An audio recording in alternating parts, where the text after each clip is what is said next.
Well, according to the Utah Health Department, Utah has actually ranked top 10 in the nation for overdose deaths over the last 10 years. And between 2013 and 2015, Utah ranked 7th in the U.S. for drug poisoning deaths, which have outpaced deaths due to firearms, falls, and motor vehicle crashes. Wow. Well, currently, opioid overdose deaths are highest in Carbon, Emery, Duchesne, Juab, Weber, Salt Lake, and Tooele counties. And last month, Salt Lake County Mayor Jenny Wilson was driving along State Street in Salt Lake City when she saw a commotion that just made her pull over. Yeah, a man overdosing. Here's what happened from her perspective. Was driving by, saw a man having a very serious medical incident down on the sidewalk. A gentleman around him. I was pulling over safely, and by the time I pulled over, I witnessed a woman. I now know her name, Tiffani King. She sprung to action. She had Naloxone in her car. Was able to grab it, run to his aid, and literally within a few minutes of the medical incident, she literally brought him back to life. It was a really powerful day, and I can tell you the messaging that I didn't understand firsthand, I now do understand firsthand. We have got to continue to find methods to get people to carry Narcan, Naloxone, the life-saving drug for people who are overdosing. And I will be now carrying it in my car. I don't know why I wasn't. Tiffani was, and a life was saved today. Wow. So Salt Lake County Mayor Jenny Wilson there talking about Tiffani and her heroic act. When we heard this, we knew we just had to meet Tiffani King. Luckily, we were able to get in touch with her. She sat down with us earlier this week to tell us what happened and the reason why people need to be prepared. Thanks so much for being with us. And we want to, I guess, join everyone else in saying thank you for what you did that day.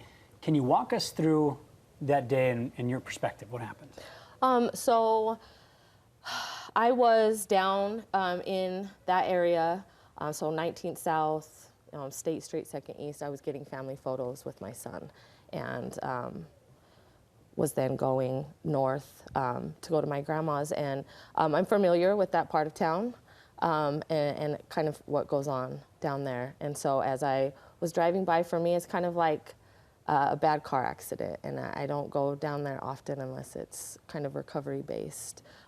So it's like a bad car accident for me, and so when I go, it's like I can't not look away at the motels and the activity. And as I turned the corner, I seen a group of men, about 4 men, and as I got closer, I saw that there was a gentleman on the ground, and he was having convulsions. And knowing that part of town and kind of what goes on down there from my own personal recovery and being kind of a product of that environment and my own addiction, I'm familiar with kind of the population that surrounds that area. So he was on the ground. I pulled over and almost instantly knew that he was overdosing. And so I asked the gentleman if they had Narcan or anything, and they said no. So I ran back to my car, grabbed it, and one thing, when I got back, I remember the gentleman standing around saying, "I hope you can save him, but we gotta go."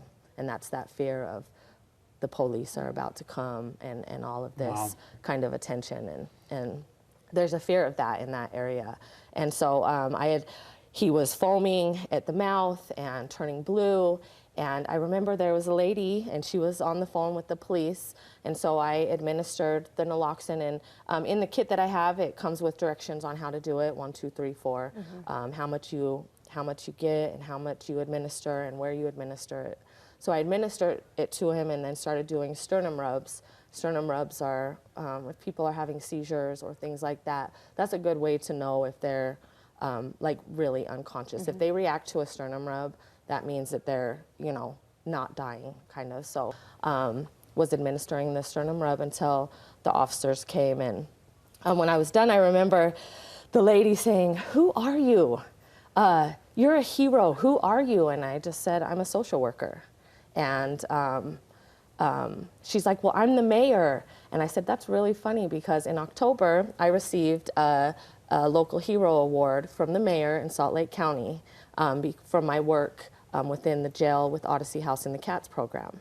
And so I said, that's funny, I got an award from you in October. Wow. And then it just kind of, And that was the first time you had met? well, that's the second time. Okay. Oh, the first time for was the Hero for the Award, award, yes. and then this now. And then this, and what always, as I process this over these days since it's happened, it's like, you know, this crazy situation happens and it's over with, and then all of a sudden there's the mayor standing there. And that was definitely the last thing that I ever thought would happen. Right. So no matter who's around, really, it's important to care about other people, and if you can do something to help make a difference, then. And you jumped in, you made a difference, you saved a life. What would you say to people who maybe think, you know, I don't need Narcan, I don't need Naloxone, maybe I don't think I'll ever be in a situation like you were in? Right, and they might not ever be in a situation, but I think that the most important thing is that these people's lives are important. Their ability to still breathe and live another day, no matter whether they're incarcerated or still out on the streets or whatever. But there's a lot of people that are part of this opioid epidemic that are not on the streets, that are not homeless. These are people that are in their homes. And so I think it's important for people to have it in their homes as well. Even if you know somebody that just had a major surgery, have it in your home just in case something happened and they accidentally misabused or intentionally misabused. So. Yeah. You referenced just a bit your recovery. Can you tell us briefly your story and why this is important for you, why you are familiar with, you know, with that area, and why you carry around that drug? Right.